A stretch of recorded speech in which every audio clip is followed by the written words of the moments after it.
Welcome to In Conversation with Aspire Solutions, a South African business podcast aimed at discussing a range of topics in the tech and IT space and a platform for meeting with players in the industry.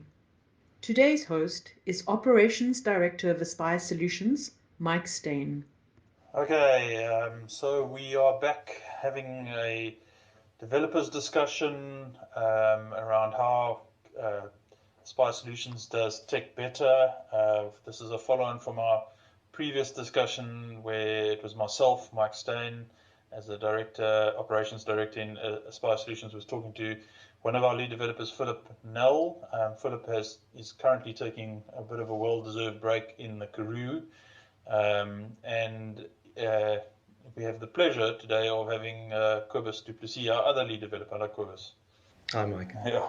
Okay, so Kobus has been with us for 3 or 4 years as well now. I can't remember exactly how long. And together between him and Philip, has been very instrumental in building our frameworks and our way of working and setting the tone for junior devs. So last time when Philip and I spoke, we were trying to unpack a little bit that very difficult question about how do we do tech better, and I think it came down to those few things that we keep reiterating. One of them is sound technical frameworks, which you've been involved with. Yes, definitely. That are slightly future-proof.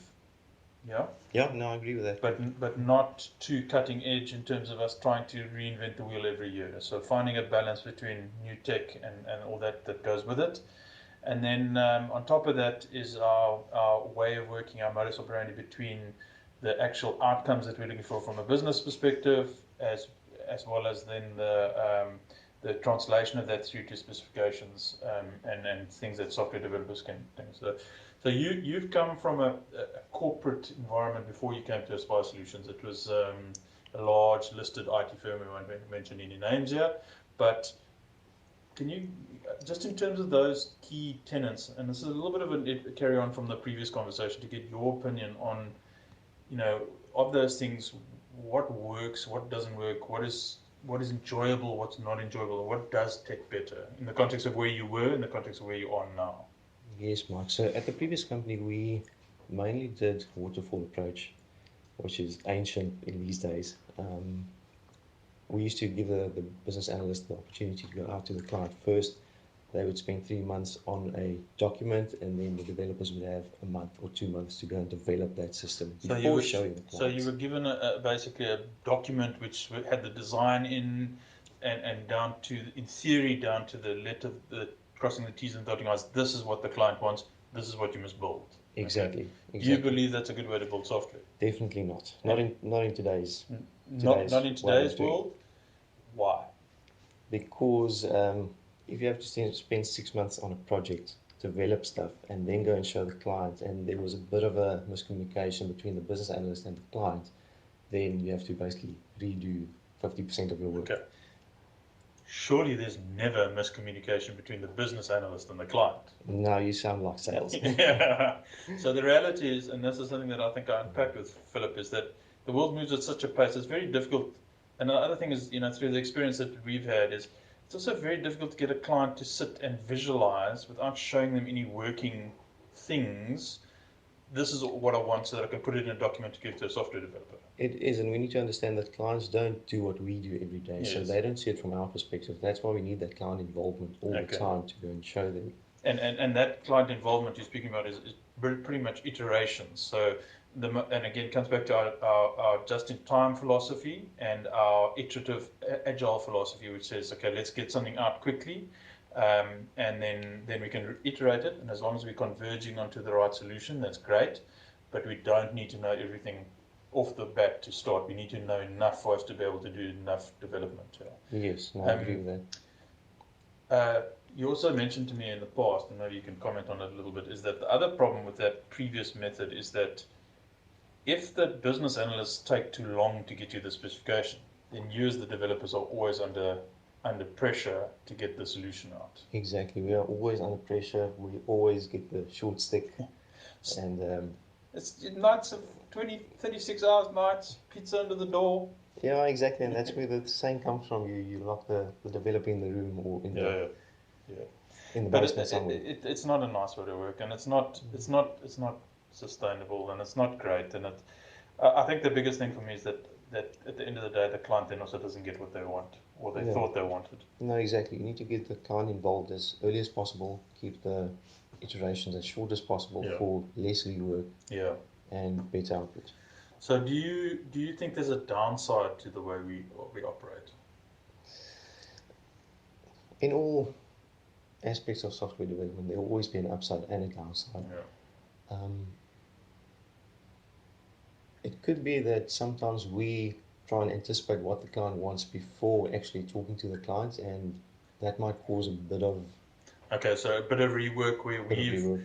we've not explicitly got some information from the client. We've taken a little bit of a not a shot in the dark. I think that's the wrong terminology, but we've anticipated, as you said, we've gone forward, and then we've realised, oh, that's not exactly what they want, or they realise once they've seen it and worked with it, that's not exactly what they want, and then we have to come back and fix it. So yes, that's a danger, and I think that we often comment on that. You know, the ability to be able to tack the software slightly, but if we're making too big tacks, then it means that we are not then we're not applying our own methodology effectively. So there's a balance between us anticipating and explicitly going to get that information. Yes. And sometimes we don't get it fully right. But by and large, I think that I don't know what your comment is. I mean, we generally tend to converge fairly quickly. I think we've got a good balance. I think we managed it quite well, and definitely better than the previous company and the way they worked. Do you believe that it gets software out faster? Yes, definitely. Yeah. And better quality? Yes. By better quality, I don't necessarily mean, I guess there's two parts to that question. The one question is better hitting of the client's expectations and requirements is the first part. Maybe you can comment on that. Yes, I think we do match that quite well. And the second part is, do you believe that by the end of the project, the technical look or the technical insides of the software, are they equally neat? Are they the one a real mess and the other one's not a mess from where you were to where you are? I think that's not so much the way in which we work. I think it comes down to the developer actually doing the job. Waterfall approach, you can write neat software. Just-in-time approach, you can also write neat software. So it depends on the... Okay, so what you're saying is it's a bit of an ethos, it's a bit of a discipline. Yeah. But at the same time, it is something that we do put in a lot of emphasis in, that despite the fact that we're doing things quickly, despite the fact that we're doing things in an iterative manner, does not mean that we want to leave a legacy of a mess inside of our projects, so that they cannot be picked up by somebody else or taken forward by the same developer a year later. So, and I think that's important to note, because we talk about this thing just in time, agile. It sounds like you're traveling at 1,000,000 miles an hour, but there has to be an emphasis on that tidiness at the end of the day. Yes, and that comes down to the developer and refactoring and making sure that the code is clean and neat. And that word refactoring that you referred to is also very important in the kind of philosophy that we push forward, because, and it's a difficult thing to discuss with a client, because refactoring does not have a material change to somebody who's not a technical person. Yes, it's not something on the UI. There's nothing on the UI, it's nothing sexy, there's nothing you're going to see, but if you don't do it, it's going to get you into trouble later. So refactoring is going back into the internals,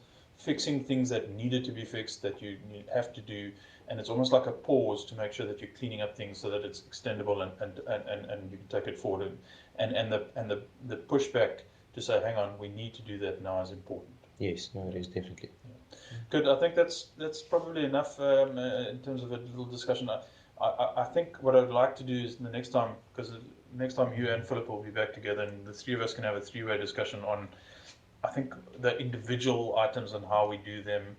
But it was great to get your opinion almost on the conversation that Philip and I started, and to put it into context of how things were done in the past. So, yeah. The other thing is, do you enjoy working in the manner that we're working? Oh, yes. Obviously not every day, but yeah. Yes, no, it's definitely got its upsides. I definitely enjoy the way we work here, and it's quite fun and exciting. Cool. Happy days. Thanks, Kobus. Thanks for your time. Thank you, Mike. This has been In Conversation with Aspire Solutions.